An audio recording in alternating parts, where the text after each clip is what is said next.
It started as nothing more than a local legend, a strange old house standing at the end of Hollow Creek Road, abandoned for decades yet never looking the same for more than a single night. Those who lived nearby swore that its windows would shift, its doors would appear in different places, and its roof would change angles as if it were a living, breathing entity. Some claimed they had seen its walls stretch, others whispered that they had glimpsed staircases leading nowhere. No one knew who had built it or why, and yet it stood there waiting. Ethan Carter had never believed in ghosts. A journalist by profession, he thrived on debunking myths and exposing frauds. When he first heard of the house, he dismissed it as nothing more than a trick of the mind, optical illusions and exaggerations fueled by small-town gossip. But the more he researched, the stranger things became. There were no historical records of the house ever being built, no known owners, no documentation of its existence. And yet, every photograph taken of it over the years showed an entirely different structure, as if the house itself refused to be captured in a single form. Determined to uncover the truth, Ethan decided to spend a night inside. Armed with cameras, notebooks, and a sense of unwavering skepticism, he arrived just before sunset.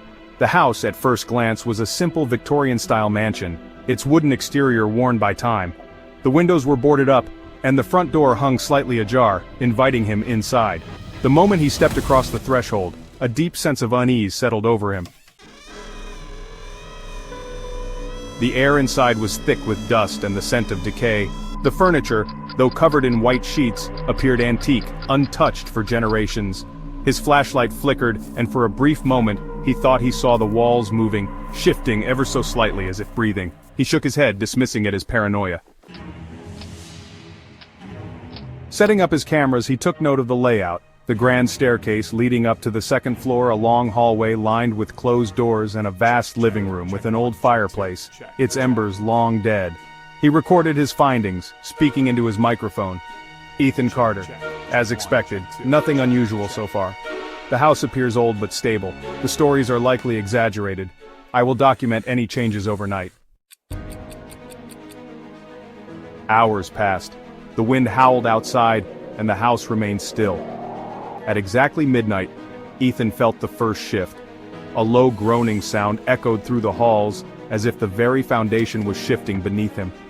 He turned towards the staircase. Where there had once been steps, there was now a wall. Panic gripped him. He rushed to the hallway only to find that the doors had rearranged themselves. The entrance through which he had come was gone.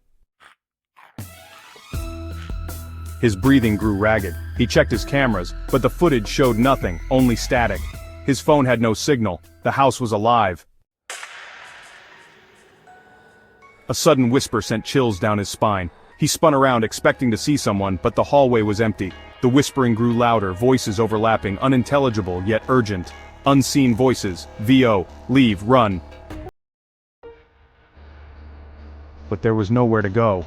The house was shifting again. The floor beneath him stretched, elongating into a corridor that hadn't been there before.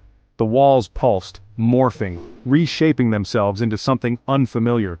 Ethan's logical mind fought to rationalize it, but there was no explanation.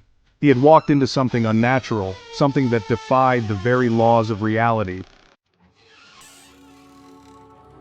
A door creaked open at the end of the hall. Against his better judgment, he stepped towards it. Inside was a room that should not exist, filled with old portraits, their eyes following him as he moved. In the center stood a single chair, and on it, a journal covered in dust. He picked it up, brushing away the filth, and flipped through its brittle pages. The entries were frantic, desperate. Journal entry, VO. I came here to prove it wasn't real. Now I cannot leave. The house knows I'm here. It changes to keep me inside. It feeds on time. If you are reading this, you are already part of it. Ethan's heart pounded. He flipped to the last page. There, scrawled in trembling handwriting, were the words that sent ice through his veins. Journal entry, VO. It will let you think you've escaped, but you never will. The door behind him slammed shut. The whispers turned to laughter. The walls shifted once more and the house consumed him whole.